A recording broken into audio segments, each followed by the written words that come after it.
لیلۃ القدر، وہ رات ہزاروں مہینوں سے بڑھ گئی جس رات میں اللہ نے قرآن نازل کیا۔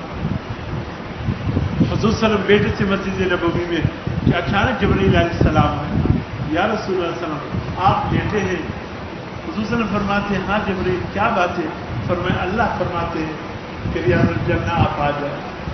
حضور نے فرمایا اے جبرائیل ریاض الجنہ میں کیا ہو رہا ہے؟ کہا ریاض الجنہ میں تیرا صحابی ہے اللہ کا قرآن پڑھ رہا ہے۔ کون ہے؟ کہا کہ حضرت ابو موسیٰ اشعری رضی اللہ تعالیٰ عنہ اللہ کے قرآن کی تلاوت میں مصروف۔ فرمایا میں نے کہا اچھا، میں گیا ابو موسیٰ ریاض الجنہ میں جو محراب رسول ہے جس میں آج کل بھی امام نماز پڑھا رہے، اس کے پہلے صف میں حضرت ابو موسیٰ اشعری قرآن کی تلاوت کر رہے تھے، دوسرے یا تیسرے صف میں پیچھے حضور صلی اللہ علیہ وسلم بیٹھ گئے اور حضرت ابو موسیٰ اشعری تلاوت کرتے رہے۔ جب تلاوت سے فارغ ہوئے اچانک پلٹ کر دیکھا تو حضور صلی اللہ علیہ وسلم بیٹھ گئے، گھبرا گئے، پریشان ہو گئے، یا رسول اللہ آپ کب تشریف لائے؟ فرمائے بہت وقت ہو گیا۔ کہ یا رسول اللہ اگر مجھے پتا ہوتا آپ آئے، خدا کی قسم یہ بیادبی میں نہ کرتا۔ فرمائے نہیں ابو موسیٰ اشعری بیادبی نہیں، اللہ کا مجھے حکم ہوا کہ اے میرے حبیب جائے، ابو موسیٰ اشعری تلاوت کر رہا ہے، ہم نے بھی کان لگائے ہیں، آپ بھی کان لگا کر سنیں۔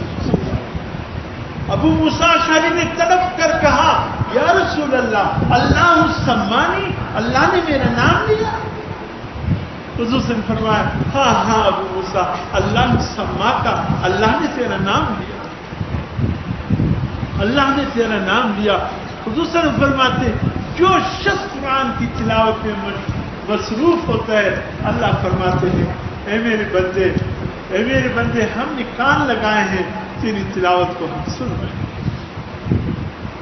اللہ کتنی پیار محبت سے مولانا منظور نعمانی رحمۃ اللہ علیہ فرماتے، اس نے معرفت الحدیث کی اسلام کا اعلانیہ کتابی کی، فرمایا جب میں کسی کے ہاتھ میں اپنا لکھا ہوا کتاب دیکھتا ہوں خوشی سے پورے نہیں سماتا کہ میری لکھی ہوئی کتاب کوئی پڑھ رہا ہے، لیکن فرمایا خدا کی قسم اس سے بڑھ کر اللہ اس شخص سے خوش ہوتے ہیں جس کے ہاتھ میں اپنا قرآن دیکھتا ہوں کہ میرا بندہ جانتا ہے کہ یہ میرا رب کا کلام، میرا رب کا قرآن۔ میرے محترم دوستو، اللہ رب العزت نے اتنا عظیم کلام ہمیں